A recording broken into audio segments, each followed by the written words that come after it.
It was a cool autumn evening, and the leaves outside rustled in the wind as my friends and I gathered at my house for a sleepover. We were a group of 5 best friends since elementary school, always seeking adventure and excitement. We had been looking forward to this night for weeks, with plans of watching scary movies, sharing ghost stories, and indulging in copious amounts of junk food. The evening began innocently enough.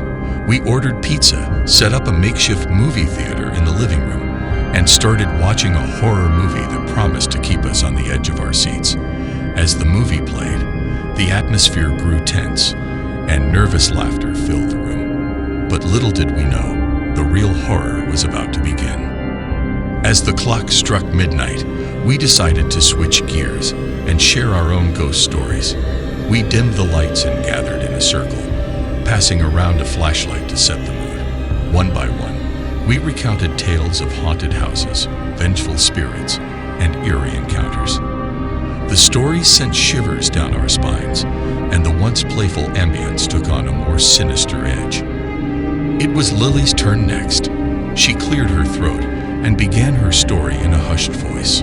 She recounted a tale of a haunted antique mirror, said to be cursed by an old witch who had been wronged centuries ago. The mirror was said to grant wishes, but at a terrible price.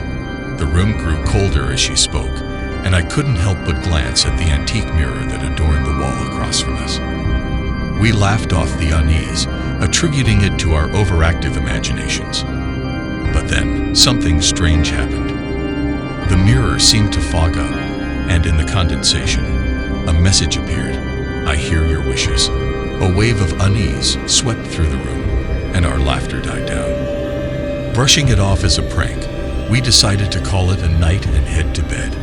We set up sleeping bags in the living room, and as the others drifted off to sleep, I found myself staring at the mirror. It seemed to shimmer in the moonlight, its surface almost alive with an eerie glow. I closed my eyes, trying to shake off the feeling of unease, and eventually drifted into an uneasy slumber. I awoke in the middle of the night to a soft whispering.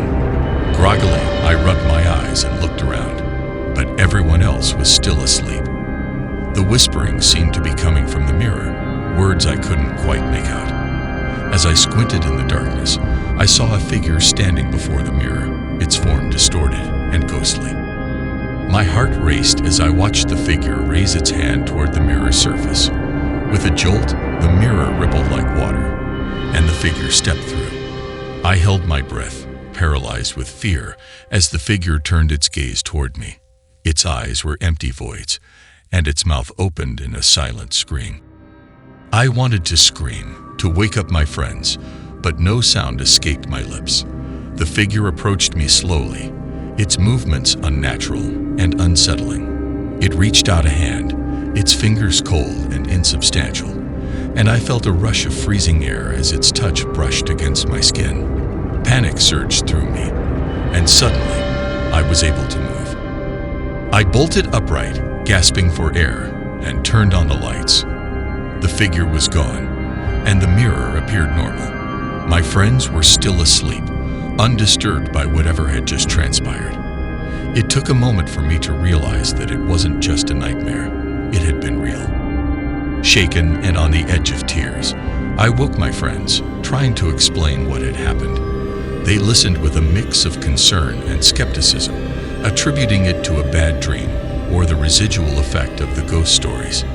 But I knew what I had seen, and the terror still coursed through my veins. We decided to leave the living room and head to the kitchen, seeking comfort in the bright light and familiarity of the space. As we sat around the table, sipping on warm cups of tea, Lily's voice trembled as she spoke. She admitted that the mirror story wasn't just a fictional tale. It was a story her grandmother had told her, a warning about the cursed mirror that had been passed down through generations.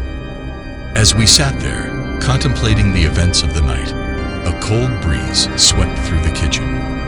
The candles on the table flickered, and a voice, soft and echoing, whispered through the air, "Beware your wishes." We stared at each other in terror, realizing that the figure from the mirror had followed us.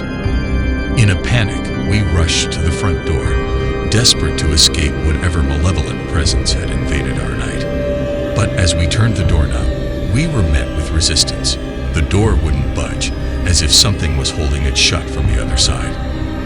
Fear consumed us as we turned around, and there, in the hallway mirror, stood the figure once again. It was closer now, its eyes fixed on us with an intensity that sent shivers down our spines. Its whispering grew louder, a chilling incantation that seemed to seep into our very souls. Driven by sheer desperation, we pushed and pulled at the door, our combined efforts eventually breaking the invisible barrier that held it shut. We stumbled out into the night, our hearts pounding, and didn't stop running until we were far from the house. To this day, we don't speak of that night. The memory of the figure and the cursed mirror haunts my dreams, a reminder that some things are better left untouched. The experience changed us, forever binding us with a secret that no one else would believe. And sometimes, on the darkest nights, I can still hear the whispering carried on the wind, a chilling reminder of the uninvited guest that visited us that fateful sleepover.